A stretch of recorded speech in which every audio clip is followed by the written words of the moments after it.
একদমই ভাবিনি। ছোটবেলায় যখন কোথাও কেউ নেই দেখেছিলাম, স্কুলে পড়ি তখন। তখন আমার মনে আছে যে বাকের ভাইকে নিয়ে মানুষের অনেক আগ্রহ ছিল। বাকের ভাইয়ের ফাঁসি যেন না হয় বা হচ্ছে তাদের কি হবে, এটা একটা ব্যাপার ছিল যে সবাই অপেক্ষা করতো পর্বটার জন্য। এবং আমার মনে আছে লাস্ট পর্বটা যখন আমি দেখেছিলাম সেদিন আমাদের বাসায় কারেন্ট ছিল না।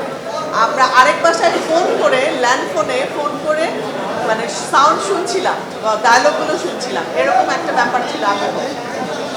অনেক বছর পর, সেটা বোধ হয় 94-এ, আর এই 2026-এ এসে আমার অভিনীত এটা আমাদের গল্প নাটকে ঠিক এরকমই রিয়াকশন আমি যখন দেখতে পেলাম যে মানুষ প্রত্যেকটা পর্বের জন্য অপেক্ষা করছে এবং যখন দেখে ফেলছে, দেখে ফেলার পরে মনে হচ্ছে যে এতটুকু কেন দেখলাম, আরও বেশি কেন হচ্ছে না, প্রত্যেক দিন কেন প্রচার হচ্ছে না, এরকম অনেক অনেক অনেক অনেক